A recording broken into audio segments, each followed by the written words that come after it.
hopefully, no, and the rate cuts happen. I hope that we're going to be trading in this range, right? Probably 6,600 to 6,800. If the inflation data, okay, because everything is conditional for me, no, because I don't want to say we're going to hit this target, but everything is really contingent, right? If the inflation data is manageable within the BSP range, if second, if the US also keeps its or the rate of inflation is low enough, which I think they're already accepting 3%. They were a couple of years ago they were trying to target or around 2%, right? But if I think it's within the 3% range, they might still start cutting rates.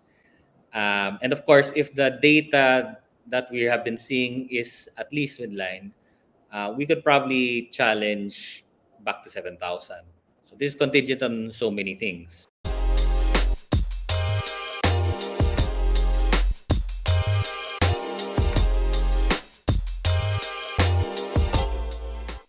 What's the current sentiment on the market right now? Ano yung sentiment in terms of how you see it now? Well, I think there's a bit of a pause uh, because we were already gearing up the last few weeks that the expectation was, and just I don't want to sound like a broken record because it's been the theme for probably the last 10 to 12 months is that they're finally going to cut rates. And when that happens, probably we'll see the fixed income flow back into the equities market. Okay, so that was the prevailing sentiment probably up to just a few days ago. However, again, just as unpredictable as everything is, there are two things at least I think that have been catching people's or investors' attention. No, or at least this I think is what I think might be important. One is the recent geopolitical tension between Israel and Iran, and second is the data of the US that shows that the economy might be softening faster than expected, and cutting these rates they're saying might be coming a bit late now. So that's why I think we saw Friday it was such a it's such as a enormous huge sell off, especially with our regional partners in Japan. I think they were down probably, if I'm not mistaken, 6% for just one trading session. One of the biggest drops, if not the biggest drop this year for Japan. Right, right. So at least yung possible rate cuts is in the horizon na. So parang ganun na yung nangyayari. Or na-cut na ba?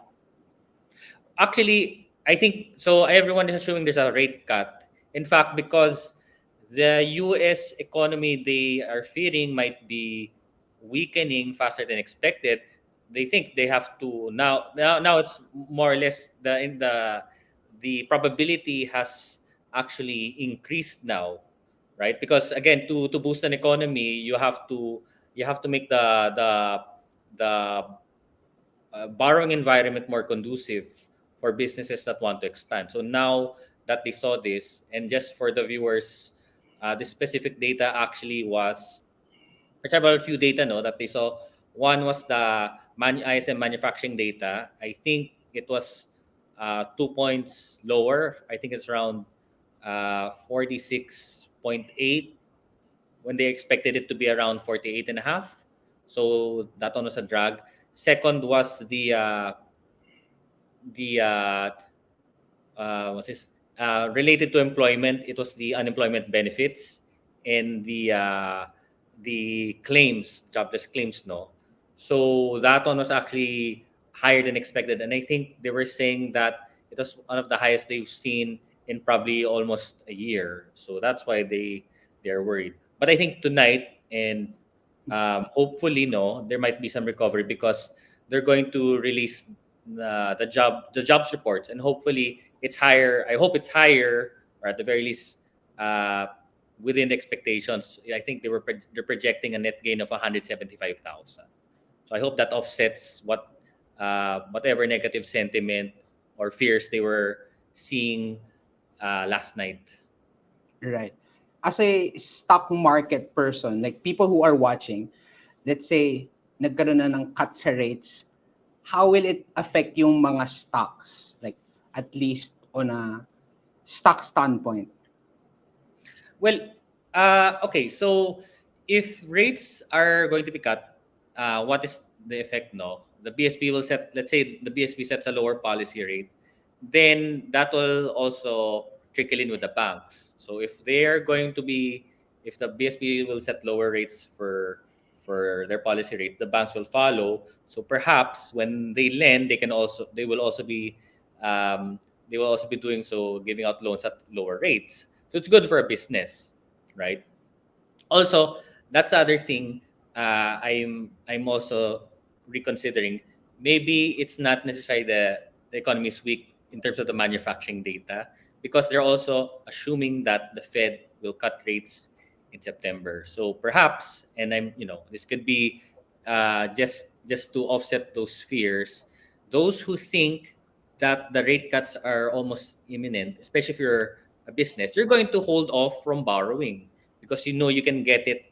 You can probably negotiate for lower in August in the Philippines or September in the US. So maybe that's why the manufacturing activity might be weaker.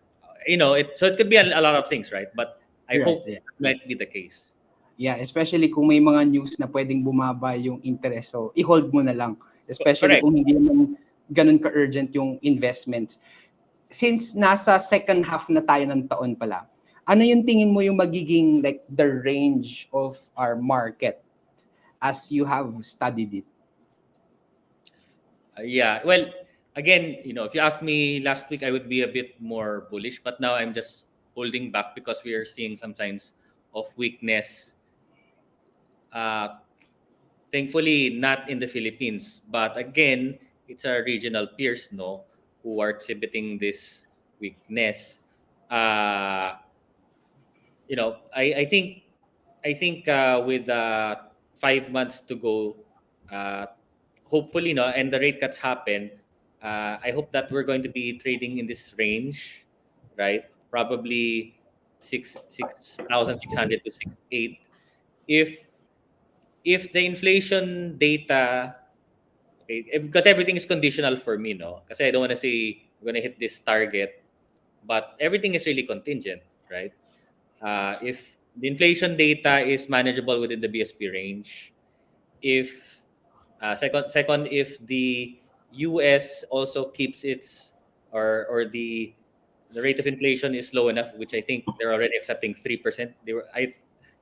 A couple of years ago they were trying to target or around 2%, right? But if I think it's within the 3% range, they might still start cutting rates. And of course, if the data that we have been seeing is at least in line, we could probably challenge back to 7,000. So this is contingent on so many things, right?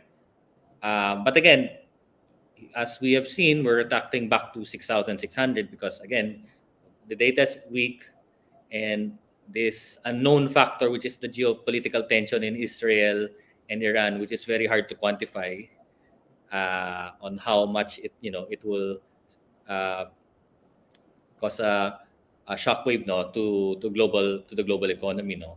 That is something that could pull back the market. As you've seen, we're testing 6,600, no. Hopefully it stays. Yeah, hopefully it stays. Pero since hindi lang siya second half of the month, nag-August na tayo, and historically, some people consider August as ghost month. What are your thoughts on this? At least sa effect sa market.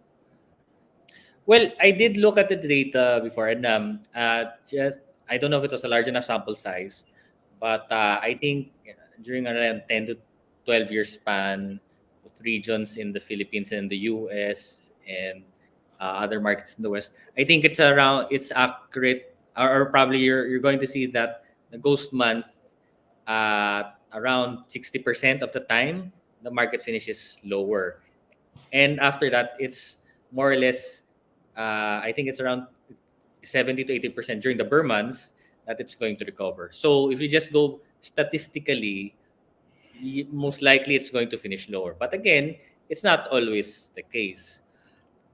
I think now is going to be different because uh, the these rate cuts, everyone has been watching it for so many months. I think the BSP said as early as May that they could be cutting it during the next session. And Chairman Powell was also alluding that they could also cut rates to September. Remember, the beginning of the year, everyone was hoping that both the US and the Philippines would see inflation fall to 2%. That was the magic number that they were watching for, and we would see 3, 4. I saw as many as 6 rate cuts, and here we are right now. We're back. We're back to hoping that we're going to finally have our first rate cut.